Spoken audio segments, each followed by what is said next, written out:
Google pay, Paytm, అదేవిధంగా PhonePe apps ద్వారా ఇన్ని రోజులు మీరు కరెంటు బిల్ అయితే కట్టి ఉంటారు. ఆర్బీఐ అయితే కొత్తగా మనకు గైడ్ లైన్స్ తీసుకోవడం జరిగింది. అందులో భాగంగా Google pay, Paytm, PhonePe apps ఆ కరెంటు బిల్లుకి సంబంధించి ఆప్షన్ అనేది తీసుకోవడం జరిగింది. ఆప్షన్ అనేది ఉంటుంది, కానీ మనకు కరెంటు బిల్లు పే చేయడానికి అయితే రాదు.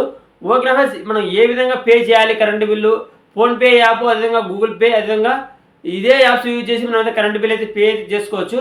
ఏ విధంగా పే చేయాలో మీకైతే ఈ వీడియోలో చెప్తాను. ఓకే ఫ్రెండ్స్, మీరు మాత్రం వీడియోని ఎక్కడ స్కిప్ చేయకుండా చూడండి. ఇంకా ఆలస్యం రెడీ చేయకుండా నా వీడియో స్టార్ట్ చేద్దాం. వీడియో స్టార్ట్ చేసిన నాకు చిన్న రిక్వెస్ట్, మీరు కానీ మా ఛానల్ మొదటిసారి చూడండి ప్లీజ్ సబ్స్క్రైబ్ చేసుకోండి. అలాగే పక్కన బెల్ ఐకాన్ మీద క్లిక్ చేసి ఆల్ ఆప్షన్ మీద చేయండి.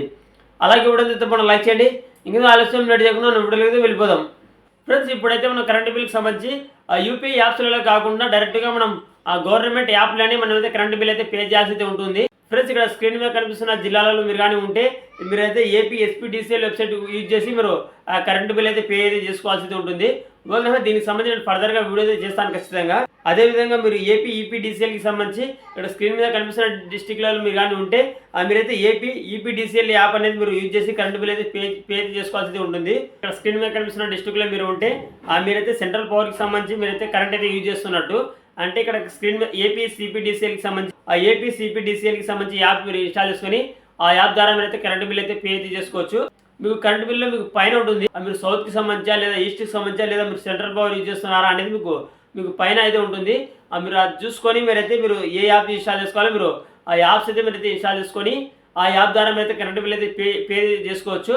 గవర్నమెంట్స్ నేను చెప్పిన 3 యాప్స్ ద్వారా మీరైతే కరెంటు బిల్ అయితే పే చేసుకోవచ్చు ఈజీగా. మీకు సేమ్ ఆ యాప్లోనే మీరైతే డైరెక్ట్గా మీరైతే యూపీఐ యాప్స్ యూజ్ చేసి మీరైతే పే చేసుకోవచ్చు. నేనైతే నెక్స్ట్ వీడియోలో మీకైతే డీటెయిల్గా మీకు కరెంటు బిల్ అనేది ఏ విధంగా పే చేయాలో మీకైతే చెప్తాను. ఫ్రెండ్స్, మనకు ఈ యాప్సే కాకుండా మనకు ఆన్లైన్లో దీనికి సంబంధించి మనకు వెబ్సైట్స్ కూడా ఉన్నాయి అఫీషియల్గా. ఇక్కడ చూడండి, స్క్రీన్ మీద చూపిస్తాను చూడండి వెబ్సైట్స్ అయితే. ఈ వెబ్సైట్స్ అయితే మీరు గూగుల్ ద్వారా మీరు సెర్చ్ చేసి మీరు డైరెక్ట్గా మీరు ఈ వెబ్సైట్ ద్వారా కూడా మీరైతే కరెంటు బిల్ అయితే పే చేసుకోవచ్చు. మీరు అఫీషియల్ వెబ్సైట్స్ ఇవి. ఓకే ఫ్రెండ్స్, ఈ వెబ్సైట్స్ కాకుండా మీరు ఏ వెబ్సైట్లో అయితే మీరైతే కరెంటు బిల్ అయితే పే చేయలేరు. ఓకే ఫ్రెండ్స్, ఈ విధంగా చాలా ఈజీగా అయితే మన గవర్నమెంట్ సంబంధించి అఫీషియల్ వెబ్సైట్ ద్వారా ఇంట్లో ఉండి కరెంటు బిల్ అయితే కట్టుకోవచ్చు. ఓకే ఫ్రెండ్స్, ఇది ఫ్రెండ్స్ వాళ్ళ వీడియో. ఆ వీడియో లైక్ చేయండి. అదేవిధంగా మరిన్ని మా ఛానల్కి ఒకసారి సబ్స్క్రైబ్ చేసుకోండి. Thank you for watching.